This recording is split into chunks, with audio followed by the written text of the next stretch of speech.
Estás escuchando Mentes Covalentes, tu podcast de química y neurociencia, con Hugo Quintela y Clara García.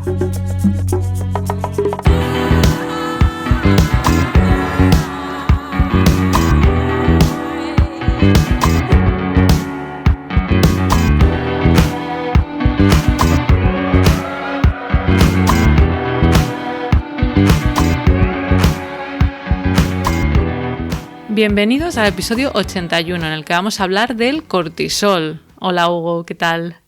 Hola Clara, pues aquí con una cantidad baja en sangre de cortisol, no me siento muy estresado. No sé si lo que estoy diciendo es fisiológicamente correcto, quizá nos corrijas tú. Bueno, me corrijas tú. No, yo creo que sí. Yo no sé cómo estará de cortisol, pero creo que no muy mal, no estoy súper estresada.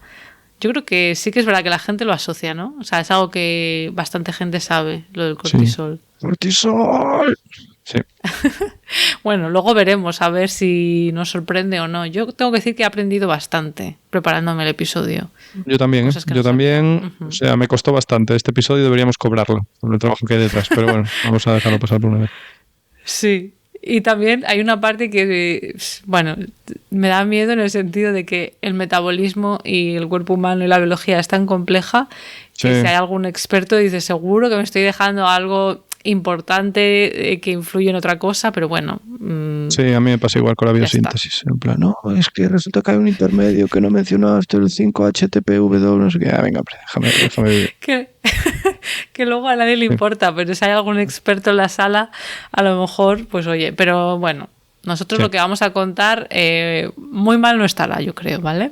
No, en la línea de siempre. O sea, en la línea de siempre. Rigor. Y las referencias al final siempre las pondremos, así que bueno. Bueno, pues si te parece, empiezo yo contando un poco qué es el cortisol y luego ya nos cuentas tú otras cosas. Venga, espontáneamente, sí. Espontáneamente, vale.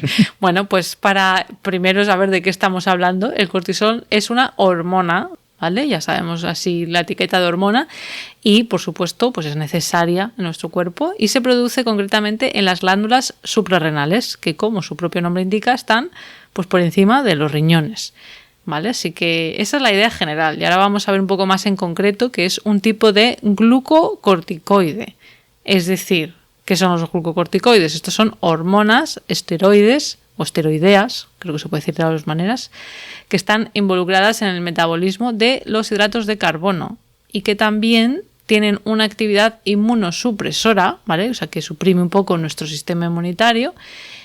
Y también este conjunto de hormonas, pues como el cortisol igual, se producen principalmente en la corteza suprarrenal. Entonces, para que nos suene alguna otra, además del cortisol, otros ejemplos de glucocorticoides serían la cortisona y la corticosterona, ¿vale? Nos suenan un poco de algo, yo creo. Y en humanos el cortisol es el glucocorticoide más abundante, pero por ejemplo en roedores es la cortisona. O sea que luego depende de cada especie. Sorprendido. Sí, yo también. Y también me parece bonito que siempre hacemos esto en Mentes Covalentes, un poco desglosar los nombres y la etimología y, bueno, entender un poquito, ¿no? Sí. Somos muy así, mezclamos ciencia y letras. Sí, conocimiento en general. Entonces, bueno, si lo desglosamos, pues el nombre de glucocorticoide ya nos da información, porque claro, la primera parte, gluco, hace referencia a el papel que tienen en la regulación del metabolismo de la glucosa. Ya nos da esa pista. Luego viene cort o cortic. Entonces eso viene de córtex, corteza, porque no córtex del cerebro. Hay más córtex y más cortezas. Sería la corteza de las glándulas adrenales. Que no sé si habéis visto alguna vez un dibujo de una glándula adrenal de anatomía. El moquillo ese que está ahí encima de los riñones. Un cacho grasa, desagradable, amarillo. Sí, bueno, pues si es como un triangulito, ¿no? Entonces tiene una parte, pues eso, de fuera y luego una parte interior. Entonces una parte que es la corteza, ¿vale? Entonces, pues eso, se produce en esa parte. Y ya luego el final de glucocorticoide, ese oide, pues viene de esteroide, ¿vale? Porque hemos dicho que estos son hormonas esteroides o esteroideas.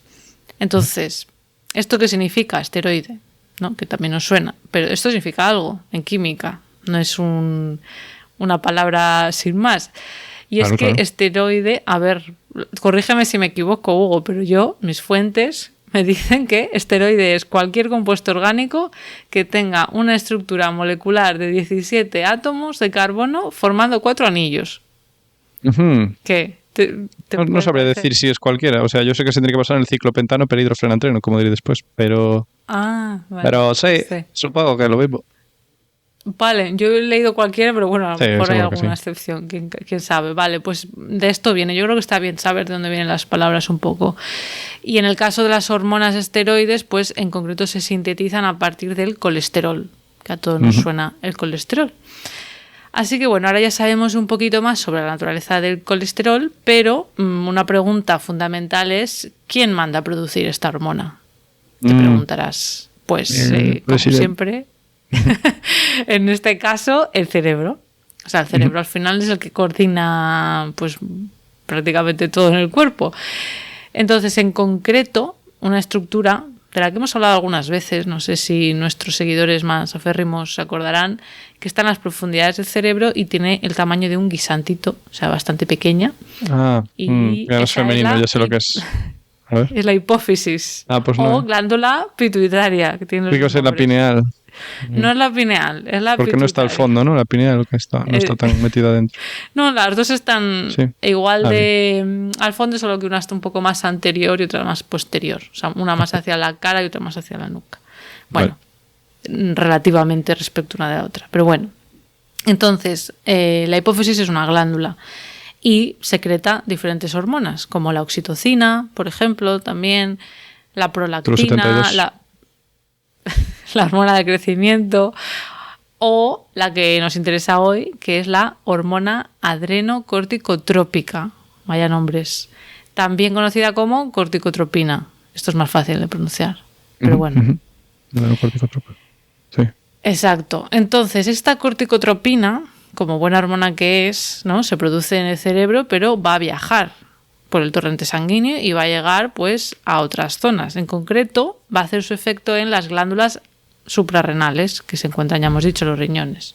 Vale. Entonces, volvemos a la hipófisis. ¿Cómo sabe la hipófisis que hace falta producir corticotropina? Claro, tiene que llegar de algún lado. Pues la información le llega de otra estructura cerebral, que en este caso es el hipotálamo. ¿Vale? Claro. El hipotálamo y la hipófisis pues están muy cerca el uno de la otra y están en continuo, no sé, conversaciones, en contacto. ¿Cómo va lo tuyo? Fatal, tío. Venga, dar un poco de colesterol ahí, un poco de corticotropina. Un poco de esto, un poco de lo otro. Entonces, el hipotálamo produce la hormona liberadora de corticotropina, que tiene sentido, o sea, produce una hormona que le dice a la hipófisis que produzca la corticotropina, ¿no? Entonces, todo esto, que es un poco lío, la verdad, yo lo reconozco, se conoce como, a lo mejor le suena a la gente, el eje hipotalámico hipofisario adrenal. Porque de arriba a abajo... Seguro que le suena a la gente, estoy seguro. Bueno, ya, a lo mejor no. Tenemos oyentes muy cultos.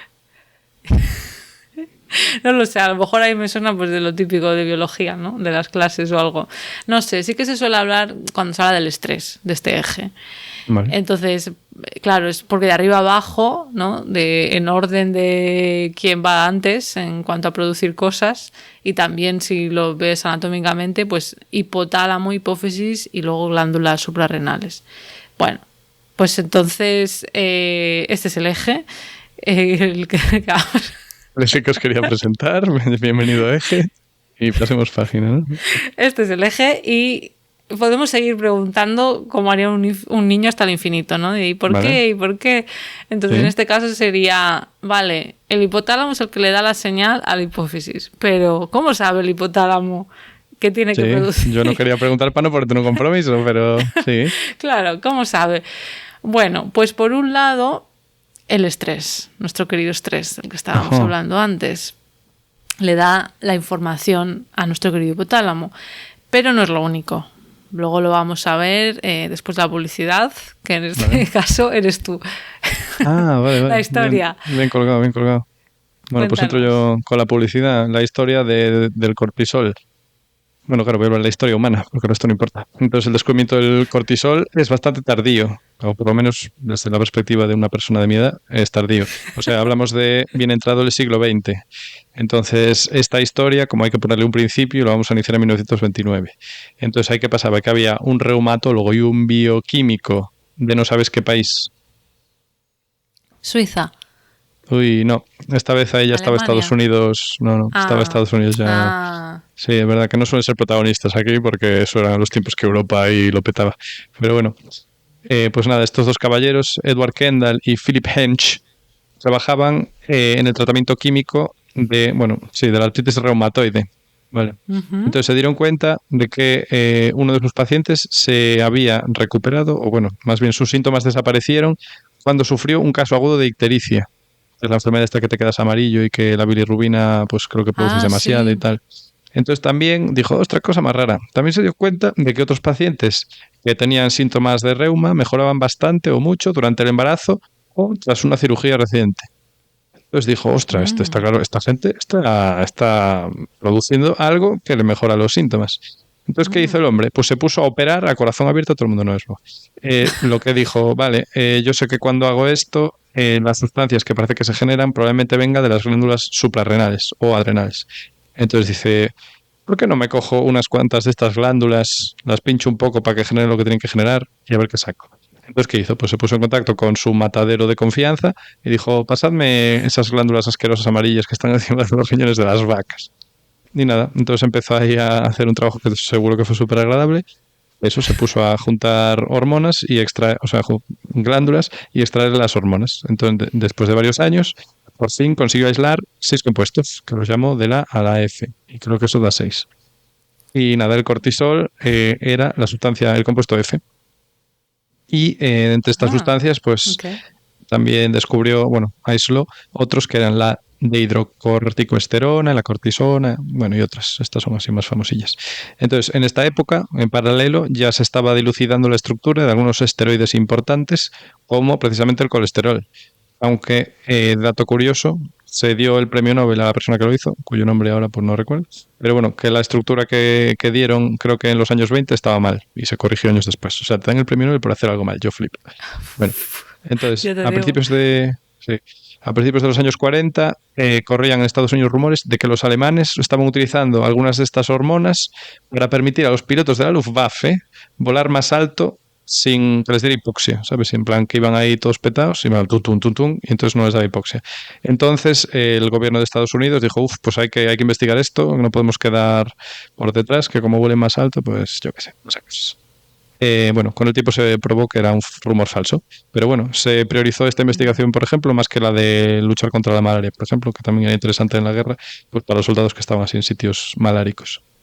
Y entonces nada, los paisanos que te comenté antes, pues se pusieron ahí a colaborar estrechamente con Merck y después de mucho trabajo, pues no consiguieron los rendimientos que esperaban. Entonces, como muchos sacaban como 500 miligramos de cortisona, en este caso, que era la sustancia que les parecía más prometedora, por cada 45 kilos de glándulas adrenales. O sea, que no de riñones, sino de glándulas. O sea, una porquería. Nada, en paralelo en este tiempo, a finales de los años 40, sí que se consiguió pues aislar la cortisona y entonces se la inyectaron a una paciente que tenía, creo que era de 65 años, que tenía artritis reumatoide, que estaba en cama, que no se podía mover, ¿sabes? Que estaba ahí tiesísima. Y entonces nada, le empezaron a inyectar cortisona y claro, de repente, oye, pues pudo andar. ¿Por qué? Porque la cortisona es un antiinflamatorio de la leche. Entonces, los hay mucho mejores, pero para la época era a lo mejor. Entonces nada, fue casi como levántate y anda, ¿no? Entonces, por todos estos descubrimientos, Kenneth Hench y también un señor suizo que en paralelo también la aisló allí en Suiza, que se apellidaba Reichstein, pues recibieron el premio Nobel, ¿vale? Por estos trabajos. Les permitieron aislar las hormonas y probarlas en pacientes, demostrando que mejoraban los síntomas de la artritis reumatoide, una barbaridad. Y luego ya, si dejamos de hablar de aislar cosas de sitios y hablamos de sintetizarlas, pues la primera síntesis se logró en 1950 por un señor que se apellidaba Wendell y que era químico orgánico. Y nada, la hizo en nada menos que 30 pasos y claro, pues a mí a nivel de me parece que es una, sí, bastante más de 30. Es un poco una machada, porque a ver, no es una molécula sencilla, pero luego se avanzó mucho con la síntesis de esteroides. Y nada, ahí se queda. Después de hacer esta síntesis se fueron descubriendo derivados de, podemos decir del cortisol o de la cortisona y de sus vecinos, que se mostraron más efectivos, ¿vale?, que las moléculas originales. ¿Por qué? Porque el ser humano es mejor que la naturaleza y puede hacer las cosas mejor. Y nada. Claro, que son, o sea, son moléculas que no existen en la naturaleza, correcto, pero que el ser humano ha sintetizado. Y nada, de esas hablaré después. Así que nada, hasta aquí la publicidad y dale tú. Estupendo. Esto que has dicho del embarazo es interesante porque sí que en algún momento, documentándome para este episodio, sí que leí algo del embarazo y del cortisol, pero no he profundizado. Entonces es verdad que no te puedo contar por qué ocurre y cómo, etcétera. Pero bueno. Eso lo sabía Wendell. No, Wendell no. Fíjate, bueno, el otro señor, sí. Bueno, pues yo ahora voy a hablar un poco de las funciones que tiene el cortisol, ¿no? ¿Para qué sirve? ¿No? Porque claro, lo asociamos a lo del estrés, pero tiene una función importante en nuestro cuerpo. Bueno, tiene muchas. Entonces, para empezar, hay que destacar que la mayor parte de las células de nuestro cuerpo tienen receptores para el cortisol, lo cual nos da una pista de que tiene muchas funciones diferentes, ¿no? Si se puede unir a tantos tipos de células. Entonces, algunas de sus principales funciones, resumiendo, serían, que ya lo hemos dejado intuir antes, regular los niveles de glucosa en sangre, ¿no? Que ya hemos dicho esto de glucocorticoides. También regular el metabolismo así más en general y reducir la inflamación, que es esto que has estado contando tú también, ¿no? Para los pacientes de reumatología. Entonces, ahora vamos a ver paso a paso cada una de estas funciones, pero primero a mí me parece también muy interesante preguntarnos cómo ejerce esta hormona todas estas funciones. Y es que en biología solemos ver un poco el efecto dominó, ¿no? De que una pieza afecta a otra y esa segunda tiene efecto... Exacto, se suele hablar de cascadas. Pero bueno, para que la gente se lo imagine, pues eso, una pieza afecta a otra y la otra a la siguiente, etcétera. En el caso de los neurotransmisores, me imagino que nuestros oyentes ya lo saben, pero para comparar y recordar, pues un neurotransmisor, ¿no? Se libera por una neurona, se unen los receptores de la siguiente neurona, esto puede producir un cambio en el potencial eléctrico de esa neurona, si llega a disparar un potencial de acción, pues eso se comunica con la siguiente, etcétera. En el caso de las hormonas, ¿no? Como el cortisol, pues ya sabemos que lo que hace va a ser viajar por la sangre hasta diferentes partes del cuerpo. Y en este caso, lo que me parece súper interesante es que el cortisol ejerce la mayoría de sus efectos mediante la regulación de la expresión de diferentes genes. O sea, ese cortisol se une a un receptor, entra a la célula, va hasta el núcleo y al final ya no sé muy bien si se une a qué o cómo lo hace, pero regula la expresión génica. Con el operón LAC. Eso para la gente que haya estudiado bioquímica sería, o no sé qué es esto. Sí, bueno, es que no me acuerdo bien, pero recuerdo que era una cosa que también... Es una cosa que se estudia en la carrera. En función de cuánto lactato creo había en el medio. Y es lo único que recuerdo haber estudiado. Eso es de toda la carrera, es lo que te acuerdas. No, de los aperones, Sí. Bueno, pues en este caso, en general, hablamos aquí de expresión génica, ¿no? Ya sabemos que los genes pues son los libros de instrucciones donde está todo para construir las proteínas, pero las proteínas pues no siempre están en las mismas cantidades. Puedes decir, ay, pues ¿qué hace falta más? ¿Qué hace falta menos? Entonces se puede regular la expresión génica. Es como pues un interruptor, digamos más, no de estos de encender o apagar, que también, pero puede ser de más intensidad a menos intensidad, ¿no? Entonces, bueno, el cortisol pues puede hacer esto. O sea, es la manera en la que hace su efecto. Entonces, ya yendo a los diferentes temas, ¿no? Hemos dicho que el estrés puede aumentar nuestros niveles de cortisol. Entonces, claro, cuando hablamos de estrés, ¿a qué nos estamos refiriendo? Porque yo creo que eso... Una entrega para mañana.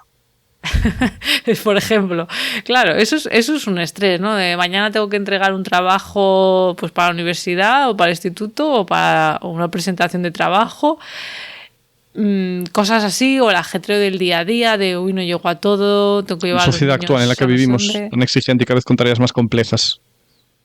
Pues un poco sí, ¿no? O sea, que estamos más cómodos, ya esto nos estamos saliendo del tema, pero estamos más cómodos, pero a la vez más estresados, más rápido todo. Sí. Y luego lo de, ya se supone que estás en tipo de descanso, ya te envían ahí al móvil. En plan, oye, Paco, el informe tal, al de contabilidad, no sé qué. Bueno, hay gente que sí, hay gente que no, que tienen trabajos que llega a casa y desconecta, pero mucha gente no, es verdad. Bueno, eso es un tipo de estrés, pero cuando en biología hablamos de estrés también nos referimos a más cosas. Por ejemplo, ejercicio muy intenso, eso es estrés para nuestro cuerpo. Una cirugía, que antes has dicho tú lo de la cirugía, amigo. Dolor, un evento traumático, un susto, ¿no? Que de repente, yo qué sé, te atracan por la calle, yo qué sé, algo así. Eso, qué susto. Sí. Eso es estrés. O aunque no llegue a pasar nada, pero yo qué sé, pues te asustas por lo que sea. Unas turbulencias gordas. Por ejemplo, a mí bueno, nunca he tenido turbulencias demasiado gordas, es verdad. Si fueran muy gordas... Hombre, cuando parece que te caes ahí un ratillo... No, eso sí que tiene que ser fuerte. Eso seguro que te sube el cortisol. Sí. Otros ejemplos, una infección muy severa, por ejemplo. O hipoglucemia, niveles bajos de glucosa. Ajá. Todo esto tiene sentido. Todo esto supone un estrés para el cuerpo y son momentos en los que nuestro cuerpo interpreta que nos puede venir súper bien un chute de glucosa, ¿vale? Para darnos energía, salir de esa situación tiene sentido. O sea, hay una situación de peligro, pues tienes que correr, o a lo mejor el cuerpo, yo qué sé, necesita más energía para reparar tu herida después de la cirugía, no sé. O luchar.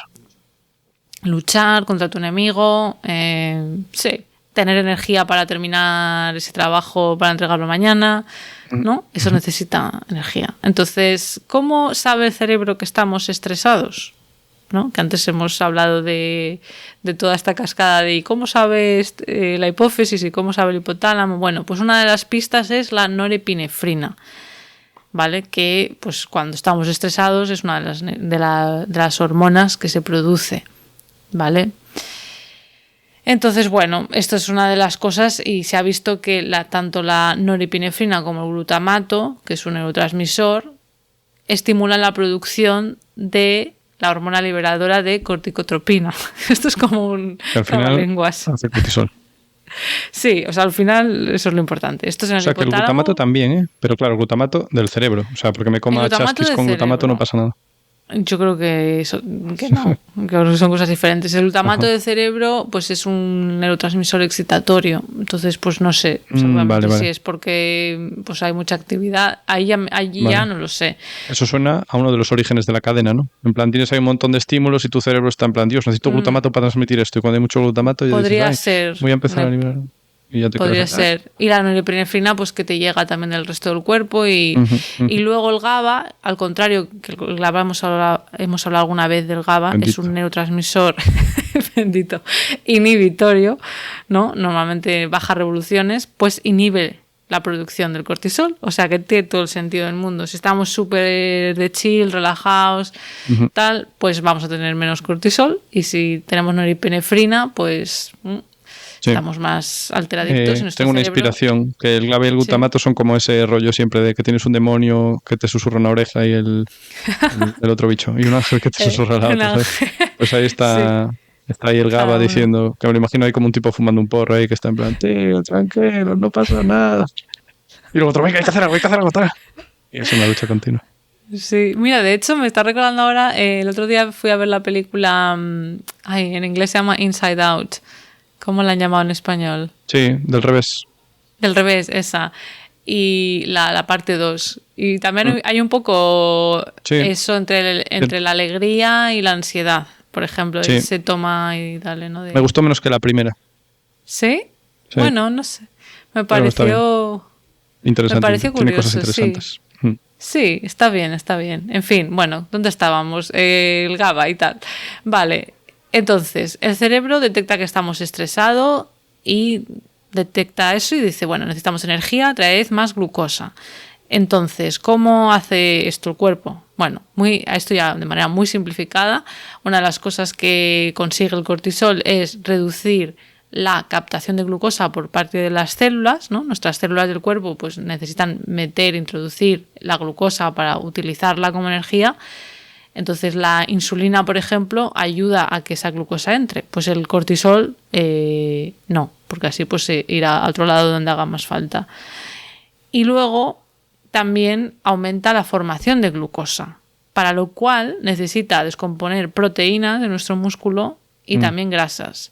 Que yo me imagino que eso no es muy bueno, que se nos descompongan, que las proteínas de nuestro músculo se degraden para formar aminoácidos, y entre los aminoácidos y los componentes de las grasas, pues se puede producir glucosa nueva por diferentes rutas metabólicas. La beta-oxidación de los ácidos grasos, una de ellas, espero. Si mal no recuerdo bioquímica. Pues es que era glicerol, por lo menos en un vídeo que vi de un divulgador, un médico hawaiano súper bueno que cuenta todo con dibujitos, no sé si lo habrás visto alguna vez, pero bueno, yo cuando me informo sobre cosas de biología, creo que era dentro de las grasas cogía el glicerol y los aminoácidos y con eso se podía formar glucosa. Ajá, entonces no sé. Pero ya no sé qué, exacto, ya no sé qué ruta es. Ya ahí yo metabolismo fue una asignatura que sufrí. ¿Fuiste a jugar al mus en la cafetería? No, yo no jugaba al mus. Me parecía muy interesante, pero muy difícil porque hay que recordar muchas cosas y yo no tengo tanta memoria. Entonces, bueno. Algo interesante más allá de esto que contamos, ¿no? De que, pues eso, la glucosa, que nos viene bien para eso, para poder huir.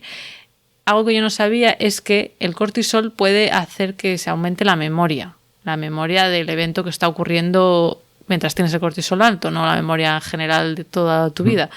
Pero bueno, esto se estudió, se ha visto en varios estudios, pero en uno en concreto me pareció interesante porque se les daba a los participantes pastillitas de cortisol. O sea que ahí sabes que sí o sí es el cortisol, y se comparaba con el otro grupo al que se le daba placebo y se les metían una resonancia magnética, ¿no? En un escáner de resonancia magnética funcional que se puede ver qué regiones se activan más y menos, y bueno, se veía que el hipocampo, que es una estructura muy importante para la formación de nuevos recuerdos y para la memoria en general, pues se observaba más conectividad y se veía eso, que los participantes a los que se les había dado cortisol pues recordaban luego mejor al día siguiente pues ciertas cosas que tenían que hacer en esa tarea, ¿vale?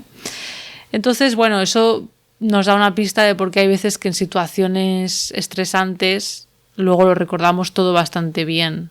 Depende de cómo haya sido, claro. Depende, porque también si es súper traumático luego se te pueden olvidar detalles. Pero sí, no sé, me parece algo curioso. No está mal. No está mal. Y luego, aparte de este tipo de estreses de entregas y tal, y de... Bueno, ya hemos dicho también que una cirugía, pero en general yo quiero hablar ahora del estrés inflamatorio, que tiene que ver con todo esto de lo que contabas de los pacientes, ¿no? Bueno, la palabra inflamación yo creo que últimamente ha cogido mala fama, ¿no? Se habla mucho de estás inflamado o una dieta inflamatoria. No estaba al loro de esto, ¿eh? Bueno, tú no estás tanto en redes. Estás inflamado, te veo inflamado, ¿eh? Se habla mucho últimamente de la inflamación y es verdad que si tienes demasiada inflamación, pues oye, no te va bien para el cuerpo, es verdad. Pero, perdón, o sea, que todos en estado normal estamos algo inflamados, no entiendo. se usa el término, pues yo qué sé, pues si tienes una dieta de determinado tipo que a lo mejor no es muy sana, pues puede ser que te inflame el tracto digestivo, ¿sabes? Se usa inflamación de una manera así un poco más, no sé, general. Vale, término. Porque entiendo que si estás normal no tienes que tener ninguna inflamación. No bueno, pero hay muchos problemas gastrointestinales, gente que tiene, por ejemplo, hinchazón, ¿sabes? Entonces eso puede relacionar con la inflamación, pero no siempre tiene por qué ser eso en concreto, ¿no? Pero si estás bien, cero inflamado.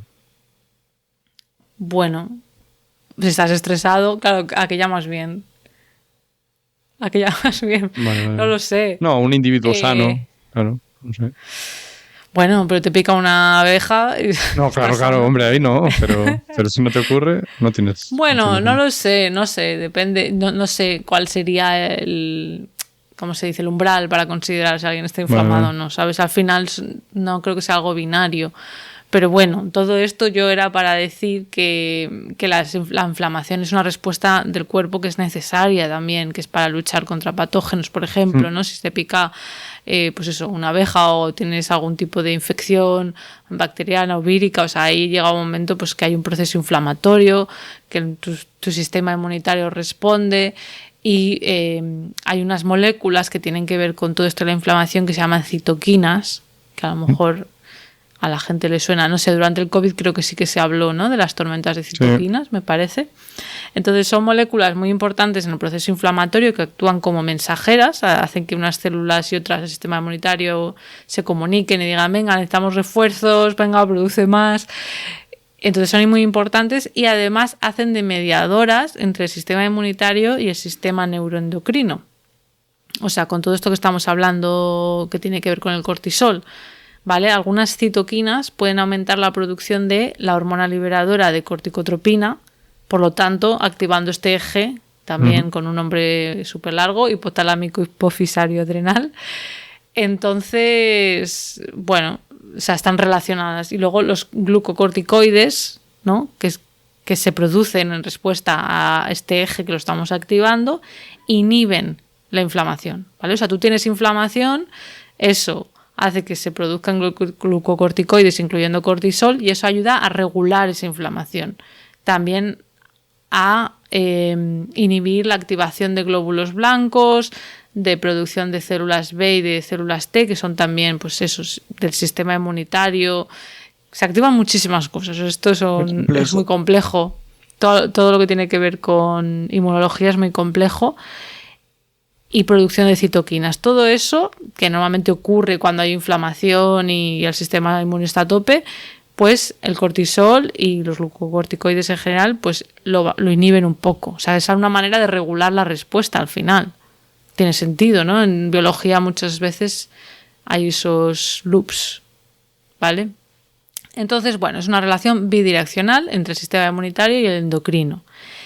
Y claro, aquí también tiene sentido pues lo que tú comentabas antes, ¿no? Que hay fármacos, glucocorticoides, que se pueden usar pues también en alergias, en asma, en dermatitis, en enfermedad de Crohn, también en mucha reumatología. Exacto. Y todo esto pues tiene que ver, ahora lo entenderemos, ¿no?, con todo lo que hemos escuchado, espero los oyentes nos entiendan, que tiene que ver con la regulación del sistema inmunitario. Entonces, cuando el estrés es limitado en el tiempo, lo que se conoce como estrés agudo, ¿no?, pues eso, mañana examen o mañana presentación, pues eso, es útil todo esto. Todo lo que hemos dicho del cortisol nos ayuda a concentrarnos, a tener energía. Si también tenemos una inflamación por lo que sea, nos han operado, pues nos ayuda también a que no se vaya de las manos esa inflamación. Pero el estrés crónico, es decir, el sostenido en el tiempo, pues eso provoca una sobreexposición al cortisol y a otras hormonas del estrés. Entonces eso sí que tiene consecuencias negativas para nuestra salud, aumenta el riesgo de ansiedad, de depresión, de problemas de sueño, que luego hablaremos del sueño, de enfermedades cardiovasculares también, dolores de cabeza, o sea que mal, ¿no? Sostener. Enfermedad de la sociedad actual. Pues sí. Y aquí también nos sonará que hay gente que cuando pasan por una época de mucho estrés, pues se ponen enfermas más a menudo.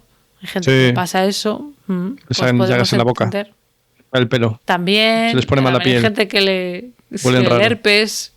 También. El herpes que está ahí en plan, se va a enterar cuando baje la agua se va a enterar, y de repente Claro, pues ahora entendemos que si el cortisol está alto, está reduciendo la actividad de nuestro sistema inmunitario, pues tenemos menos defensas, ¿no? Así que todo cobra sentido. Y luego, por último, antes de darte paso, el estrés crónico también podría ser neurotóxico, ¿vale? O sea, malo para nuestras neuronas. Y afectaría en concreto al hipocampo. Al menos esto se ha visto en animales. Y luego en humanos también se ha visto algo que ahora comentaré, pero bueno, en animales se ha visto que el cortisol excesivo prolongado en el tiempo y este estrés disminuye la neurogénesis, es decir, la producción de nuevas neuronas, y también el BDNF, que alguna vez lo he comentado, que es como el abono de las neuronas, porque viene de Brain Derived Neurotrophic Factor, BDNF. Y en humanos, pues lo que se ha visto es que hay una relación entre un menor volumen de hipocampo, que ya hemos visto antes, ¿no?, con lo de la memoria, el hipocampo, y niveles de cortisol muy elevados. Y esto ocurre, por ejemplo, en el síndrome de Cushing, que no sé si a alguien le sonará. A mí no sabía yo de este síndrome. Y puede deberse a muchas cosas, pero pues una de ellas puede ser un adenoma hipofisiario. O sea, que al final tienes un tumor en la glándula pituitaria y entonces esto pues se descontrola todo se revienta la regulación. Este eje. Y ya para terminar esta parte, no el episodio, por favor, que queda todavía mucho por aprender. Por favor. Pues las alteraciones en el eje corticotrópico, o sea, en todo esto que hemos hablado, son la anomalía neuroendocrina más frecuente descrita en psiquiatría, por lo que he leído. En concreto, se ha visto una relación entre episodios depresivos severos y producción excesiva de cortisol. Ajá. Que esto va en la línea de la hipótesis de la inflamación, que bueno, hace unos años se puso como más de moda también esa hipótesis de que al final pues las personas con depresión muchas veces pues eso, tienen están inflamadas, bueno. Bueno, y que el estrés crónico que puede desembocar en depresión. También. Pero al final, pues eso, supongo que al final estar pasando por una depresión per se es algo estresante. O sea, supongo que también, una cosa es bidireccional, sí, es como un círculo vicioso. Y bueno, hasta aquí la maravillosa parte de la biología del cortisol, luego habrá una segunda parte, pero te devuelvo la palabra por ahora. Gracias, cuéntanos. La tomo con gusto. Complacillo lo que hace el colesterol no, pues ya me lío. El cortisol en el cuerpo. ¿Por qué digo colesterol? ¿Por qué? Pues porque el cortisol es un esteroide, y estas moléculas, pues eso, como dijo Clara, son fundamentales en nuestra regulación y metabolismo. Entonces, tanto es así, tan importantes son que sobre estos compuestos, los esteroides, se trabajó mucho, como dije antes, en el siglo XX y salieron nada menos que del año 27 al año 75 7 premios Nobel relacionados con esteroides. Entonces, ¿qué son los esteroides? Ya lo dijiste más o menos, pero yo lo voy a decir un poco más químico. Son lípidos, ¿vale? Es un tipo de lípidos. Los lípidos son esas cosas untuosas que no se disuelven en agua y entonces, pues los esteroides son un tipo de lípidos. Y estos lípidos se caracterizan, como dijiste, por tener esa estructura que yo como químico orgánico la definiría por ser derivados del ciclopentano perhidrofenantreno. ¿Qué es el fenantreno? Pues es una fusión de 3 anillos de hexano, de la que ya hablamos en algún momento, no me acuerdo cuándo. Entonces, ¿te acuerdas del anillo bencénico, no? Sí. Pues el fenantreno son 3 anillos bencénicos fusionados de una forma determinada, porque hay varias combinaciones posibles, pero bueno, como no la puedo dibujar, tampoco nos vamos a rayar. Entonces, analizando esto del peridro, lo de peridro quiere decir que están hidrogenados, ¿vale? Como cuando ves lo de grasas parcialmente hidrogenadas. Bueno, pues eso es que no tienen todos los enlaces que tiene el fenantreno, ¿vale? Porque tendría, como son 3 anillos de benceno, eso quiere decir que son aromáticos y por lo tanto hay dobles enlaces. Pero es peridro, pues porque ya no lo están. Muchos esteroides tienen algún doble enlace, ¿vale? Pero no todos esos. Y nada, y a esos anillos de 6 miembros, pues se añade un anillo de 5 miembros, y por eso lo de ciclopentano, ¿vale? Que es un ciclopentano. Y en el caso del padre o la madre, como lo queráis ver, de todos ellos, se añade una cadenilla de 6 átomos de carbono, ¿vale? Entonces, el colesterol sería un esteroide, o sea que tiene esos anillos fusionados, y además de regalo, pues te quedas con una cadena también superhidrófoba, porque no tiene ningún grupo a mayores de carbono, hidrógeno, carbono, hidrógeno, carbono, hidrógeno. Es decir, que eso, para disolverlo en agua, pues se disuelve muy poco. Eso sí, tiene un alcoholillo. Un alcohol sí que tiene. Eso, bueno, pues le da un poquillo de afinidad. Pero muy poco, muy poco. Por eso lo de colesterol, por ejemplo. Por el LOL. A ver. ¿O no es por eso? Puede ser, pero a veces hay nombres equívocos. Entonces yo no me quiero mojar. Vale. Puede ser, lo dejo en puede ser. Estupendo. Entonces nada, eso hablo de este señor del colesterol porque es el precursor de todos los demás. Entonces hay una serie de enzimas en los cuerpos de los animales que se encargan de modificar esa estructura un poco a la carta. La verdad es que es un poco el sueño de un químico orgánico. Es como, necesito primero aquí un alcohol. Pam, pues tienes esta enzima que te pone aquí un alcohol. La hidroxilasa de su padre y su madre. Luego hay otros que, por ejemplo, eliminan esa cadena que dije que viene de regalo, ¿vale? Porque la mayoría de sus hijos o hijas no tienen esa cadena, entonces hay que cortarla. Y nada, y te ponen por aquí que si una acetona, que si un alcohol, que si ponme el doble enlace aquí, migrámelo para allí. Bueno, pues eso todo lo hacen un montón de enzimas distintas. Entonces, por ejemplo, del colesterol derivan las hormonas masculinas como la androsterona y la testosterona, y de esas hormonas se obtienen las femeninas por aromatización, entre otros cambios, pero eso es fundamental. O sea, tú coges ahí una hormona masculina, pones uno de sus anillos que no era aromático, es decir, añades dobles enlaces, y lo haces aromático y ¡pam! Ahora tienes la hormona femenina. Qué bonito. Para llegar a ser cortisol, ¿vale? Yo de mayor quiero ser cortisol. ¿Qué tiene que hacer el colesterol? Pues precisamente perder esa cadena que dijimos, ganarse 3 alcoholes, ¿vale? Que solo tenía uno, pues tiene que ganar 3 más. Y luego 2 cetonas. Una de ellas por oxidación del alcohol que tenía. La cetona, recordemos que es doble enlace carbono-oxígeno. El alcohol es un enlace simple carbono-oxígeno. Vale. Entonces, con todo esto pasa a ser pregnenolona y nada. Y así es como te sacas de la manga un cortisol.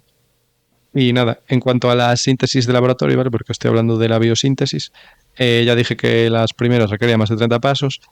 A día de hoy estuve mirando y la verdad, encontré una que ponía 11 pasos, pero yo me puse a analizarla y a mí no me daban 11 pasos. Porque claro, para que digas una síntesis total, quiere decir que tiene que haber de precursores simples disponibles, digamos, en la biblioteca del químico orgánico. No vale que cojas una molécula súper compleja y digas, empiezo aquí, mira, 2 pasos. No, eso no vale. Entonces yo estuve mirando y vi una que decía, no, yo lo hago en 11 pasos. Y yo miré y yo dije, es que a mí no me dan las cuentas. Pero bueno, digamos que las síntesis actuales más pros tienen que tener sí o sí más de 11 pasos. Y nada, eso, a día de hoy se mejoran mucho los rendimientos comparados con esa síntesis del año 50, pero la síntesis total, o sea, a partir de esos reactivos sencillos que te digo, no cunde nada para su obtención a nivel industrial. Y entonces, ¿qué pasa? Pues que no se puede hacer una síntesis total para venderla por ahí. ¿Por qué? Porque te arruinas. Entonces hay que optar por el pragmatismo. O sea, no hay que ser un químico orgánico dogmático que diga, no, esto lo hago yo todo solo, no necesito ninguna otra disciplina científica. Entonces, ¿qué hacemos? Pues hacemos combinaciones de cosas. Vale. Entonces, a día de hoy, ¿de dónde sacamos el hidrocortisol?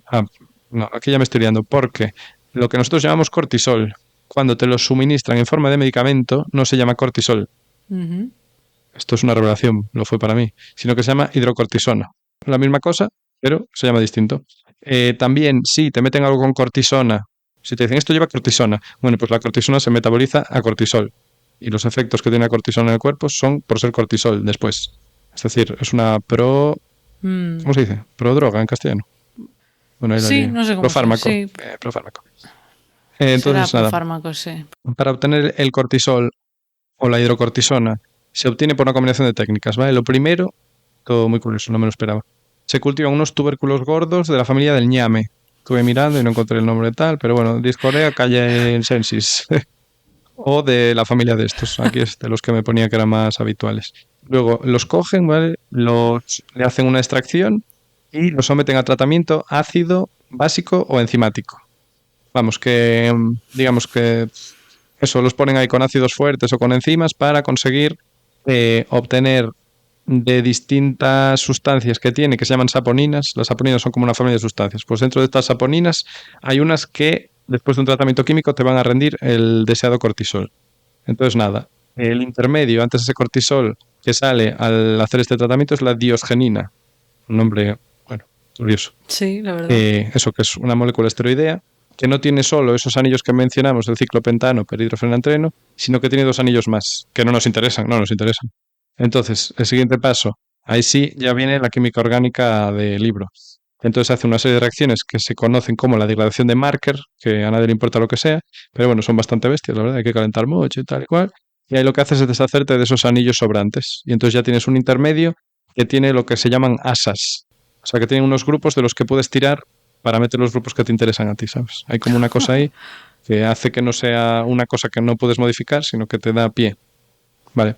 Entonces, después de nada menos que 9 pasos, o sea, 9 reacciones distintas con intermedios, ¿sabes? Un poco... Es que es complicado, ¿eh? No sé cuánto cuesta en mercado el cortisol, pero...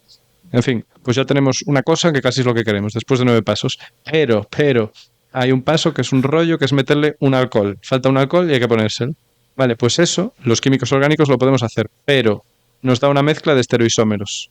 Que en este caso el resumen es un alcohol apunta hacia un lado del plano y ese es el que tú quieres. Pero es que también te da una mezcla 1-1 del que mira al lado del plano que no te interesa. Y eso no funciona.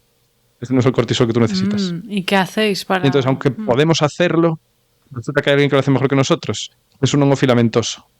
¿Un hongo? Sí, que se llama Absidia orchidis. O sea, primero coges unos tubérculos, le haces no sé cuantísimos pasos y después coges a un hongo.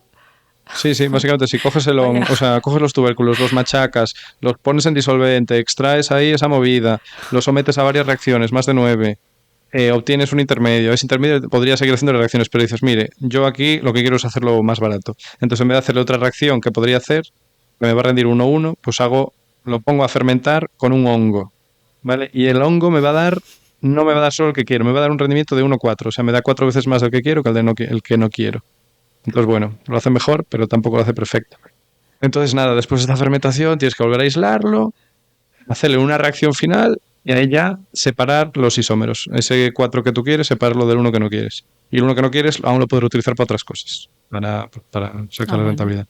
Vamos, que un coñazo, que mazo complicado. El cortisol, no sé cuánto costará, pero no es fácil de hacer. Así que demos gracias a quien sea que esta forma de hacerlo, porque no sea más caro con esos 30 y pico pasos o con lo de sacar las glándulas adrenales y tener que matar no sé cuántos bichos. Ya ves. Sacarlo. Y nada, te devuelvo la palabra antes de dar una breve nota final. Vale, bueno, pues ya va quedando poquito. Venga, o sea que... me falta poco. Sí, esas notas finales. Bueno, yo quería hablar de otra función, ¿no? del cortisol, que he hablado mucho de estrés, de inflamación, pero hay otra cosa que produce una elevación del cortisol y es el despertarnos cada mañana. Ah, sí, ese momento fatídico. Sí, que no sé si, bueno, se puede considerar estrés o no, pero bueno, ahí ocurre. Y esto es algo de lo que hablamos en su día. Bueno, realmente nos habló de ello Nacho Roura, Neuronacho, ¿vale? Que lo tuvimos en el episodio 42. Y él nos hablaba así de esos picos de cortisol por la mañana. Y bueno, pues cuando nos despertamos, después de toda la noche sobre todo, he visto que luego también depende de las siestas y la duración de las siestas, podría ser, pero en general, sobre todo, pues eso, después de toda una noche, ¿no? De dormir por la mañana, nuestros niveles de cortisol aumentan alrededor de un 50% o incluso más. No está mal. Y esto, pues sí, es un fenómeno que se conoce como la respuesta del cortisol al despertar. O sea, muy descriptivo. O también se llama CAR, por sus siglas en inglés, Cortisol Awakening Response. Como les gusta por esas siglas de chorras. Una cosa, o sea, te despiertas y te sube el cortisol, no es que te suba el cortisol y te despiertas.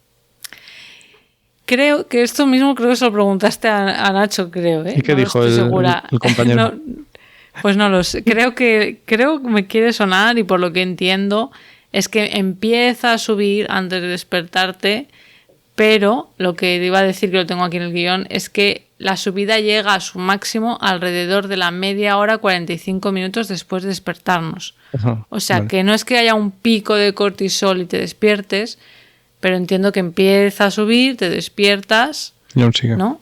Y sube un poco más. Vale. Dios mío, no aprendí Entiendo nada, yo, Pero no estoy segura, o sea, no he visto ninguna curva, no lo sé 100%, ¿vale? Pero creo recordar, bueno, si no, volvemos a escuchar el episodio 42, que Nacho, pues Bien eso, visto. cuenta El secreto de la algo felicidad.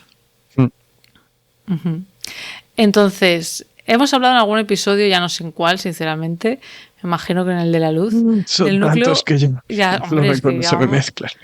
Claro, este es el 81. Bueno, hemos hablado del núcleo supraquiasmático alguna vez, que en su día expliqué por qué se llama supraquiasmático, el quiasma. Y no lo vamos a repetir ahora. No lo voy a repetir.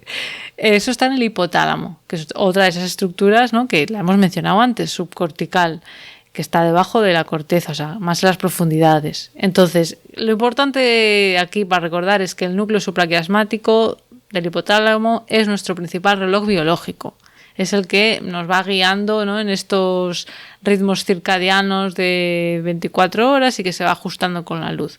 Pues bien, estas neuronas de este núcleo regulan la actividad de las otras neuronas que se encargan de poner en marcha el eje hipotalámico hipofisiario adrenal. Vale. Que también están en el hipotálamo, o sea, están realmente en la misma estructura del cerebro, lo que pasa que en regiones diferentes. Vale, se encargan de las dos cosas entonces. O sea, tanto del cortisol como de despertarte. Bueno, son dos diferentes. Imagínate España, pues es como si Galicia, ¿no? Le dice vamos a decir, no sé, Extremadura, por invento. Sí. Oye, ya es de día.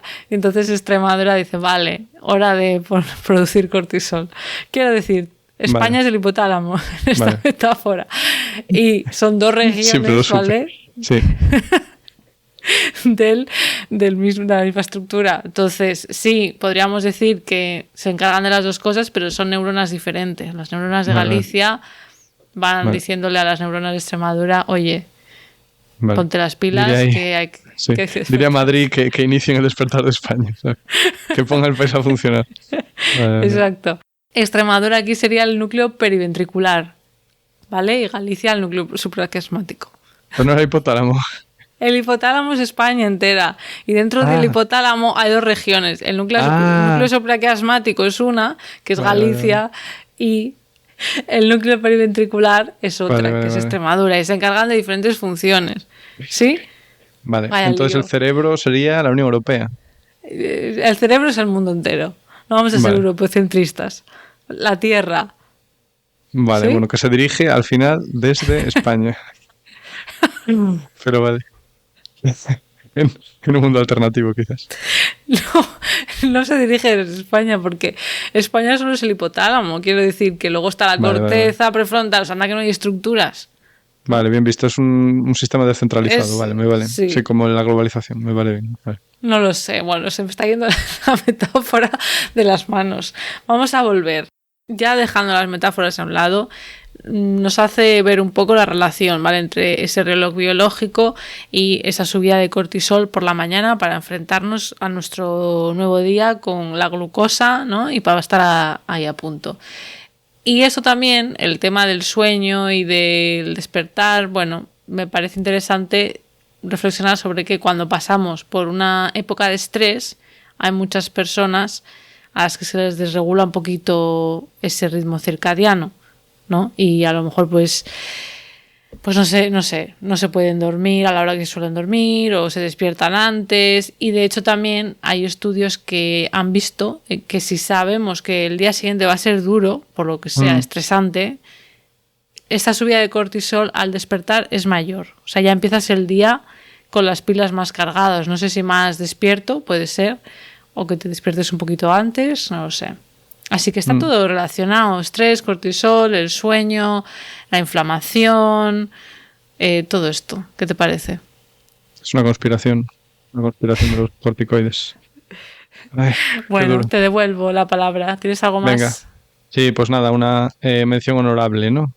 Recordemos, el cortisol es la hormona activa inflamatoria que produce nuestro propio cuerpo, además de las demás cosas que dijo aquí la compañera Clara. Entonces, cuando se aplica como medicamento, recordemos que se llama hidrocortisona.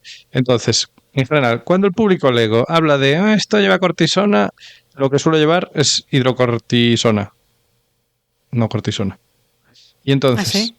La hidrocortisona de por sí se suele usar para el tratamiento de la insuficiencia suprarrenal, o sea, cuando las glándulas suprarrenales no tiran, no producen lo que tienen que producir.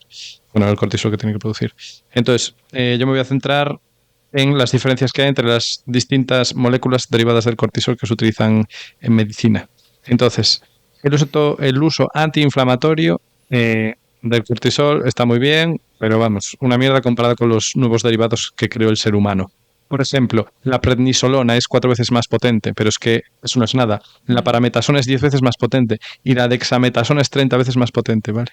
Entonces, el cortisol, que lo necesito. Entonces, la parametasona, curiosamente, ¿en qué se diferencia de cortisol en estructura? Pues mira, que tiene un grupo flúor, un hidrógeno que tiene el cortisol, pues ahora es un flúor. Y además, solo le meto un doble enlace y un grupo metilo. Y solo con eso ya es 30 veces más potente. Para que nos hagamos una idea de cómo funcionan las cosas farmacológicas. ¿No? ¿Y por qué? Sí. No sabemos, ¿no? Bueno, pues desconozco cómo funcionan las dianas que hacen que se deje de inflamar algo, pero en general probablemente es porque interactúa con esa proteína objetivo de una forma que, por ejemplo, la deforma más, este derivado la deforma más que el cortisol original. Entonces hace que su función se cumpla mucho peor, la función de inflamar, de causar inflamación, sea como sea. Porque hay dos cosas. Sí. Una cosa, que ese medicamento se una lo más específicamente posible a su diana, y otra es que perturbe el funcionamiento de su diana. Entonces, no vale solo con que te unas. Si tú te unes, pero no la perturbas, no haces nada, te da igual. haces cosquillas. Claro sí. Que parte de su diana, pues las citoquinas que hemos dicho antes, por ejemplo, pero podría serlo. Es interesante. Yo no me voy a meter en esto, que no es mi negociado. Y nada, y la dexametasona, que también es mucho más potente, pues es lo mismo exactamente, pero el flúor, en vez de estar en un carbono, pues está en otro. Y ya está, y con eso mira lo que consigues. Maravilla. Entonces eso, si la naturaleza puede hacer algo, el ser humano lo puede hacer mejor. Bueno, no se gustan arrogantes. Y nada, además de esa función antiinflamatoria, pues también, como dijiste antes, se utiliza para la supresión del sistema inmune. Bueno, se usa, el cortisol lo causa. Entonces esto suele ser útil para trasplantes o para enfermedades autoinmunes. Y nada, y por ejemplo, también se utilizan derivados del cortisol para controlar la retención de sodio y también de líquidos. Y por ejemplo, la fludrocortisona pues funciona mejor reteniendo sodio que el cortisol, y nada menos que 250 veces más potente. Entonces nada, para que nos hagamos una idea de que la naturaleza, ok, pero el ser humano, cuidado. Y nada, ya está. Con esta reflexión, estudios centrales. Esa es nuestra reflexión, que el ser humano mola mucho, ¿no? A ver, tiene muchas cosas malas. Yo no voy a ser yo aquí el que defienda al ser humano, pero también, claro, cuando es en temas de química orgánica y química medicinal, pues claro los mejores seres humanos. Exacto. Bueno, yo tengo que decir que me he reído mucho en este episodio, no sé por qué, pero interesante. Pero poca broma. No, interesante que la risa se ha visto que también puede ayudar a reducir el cortisol, así que mira, está todo relacionado. Vale, o sea, para dormir bien, reír. O sea, en vez de estar... Para dormir en vez de leer antes de dormir, ríe mucho. A ver, es que tampoco hemos visto un efecto directo. Bueno, sí, supongo que si tienes los niveles un poco altos, claro, estás como con más energía. Es verdad que no se suele recomendar hacer deporte intenso a partir de cierta hora por la tarde, pero no sé si es por el cortisol per se o por otras hormonas, ¿sabes? Pero bueno, sí, reírse en general, sobre todo si estás pasando por una época estresante. Ya va bien, reírme, ya me va bien, hombre. Déjame que me ría. ¿Quién eres tú para decirme que no me ría? Un vídeo de humor. Sí, claro, ponerse, sí, terapia de humor. Risoterapia. Risoterapia, bueno. Pero reírse de verdad. Yo creo que si dices que te ríes, no sé yo qué funcionará, ¿sabes? Yo nunca he hecho risoterapia. Yo lo que hago es ponerme algún monólogo de humor de alguien que me guste, como Berto Romero. Me acuerdo que en la época del doctorado, cuando estaba escribiendo la tesis, me ponía mini monólogos de Berto. Y oye, me ayudaba. Entre eso y la música un poco alegre, pues oye, parece que te autoconvences, ¿no? Poco a poco. Sí, que el mundo es distinto. Sí, yo no me ponía Berto Romero, que me hace bastante gracia muchas veces. Pero sí, alguna vez tengo hecho eso también estudiando para desconectar. Me ponía algunas cosas de humor también. Bueno. Bienvenido sea. Bueno, pues todo esto ha sido el cortisol, una aventura en la que nos hemos metido, ¿no? Sí, ha sido intensa. A duras penas salimos, pero sí. De todo bueno, y que seguro que se puede hablar mucho más del cortisol, ¿eh? Pero bueno. Sí, que no se ofenda a nadie. No, yo creo que hemos profundizado bastante. Es una vergüenza, bastante. No mencionaron esto y lo otro. Bueno, lo del tema de las embarazadas, mira, me da pena que no he profundizado. No hemos profundizado en eso y bueno, y seguro que hay más cosas. Pero hasta aquí el episodio de hoy. Voy a volver a recordar nuestro maravilloso número de teléfono para que nos puedan dejar mensajes de WhatsApp, recordad, cortitos. Si puede ser que no haya mucho ruido de fondo para que se oiga bien. Y este es el número: +44 75 10 27 17 72. Y como siempre, la información con todas las referencias estará en nuestra web, que es la web de Podcastidae, la red de podcast a la que pertenecemos. La página es podcastidae.com y si queréis apoyarnos, pues podéis darle al botón de suscribirse desde vuestro reproductor de podcast preferido, darle a me gusta, dejarnos comentarios y luego ya, para estar al tanto de novedades, nos podéis seguir en redes. En Twitter estamos como @cobalmentes y en Instagram y Facebook como Mentes Covalentes. Hasta la próxima. Adiós.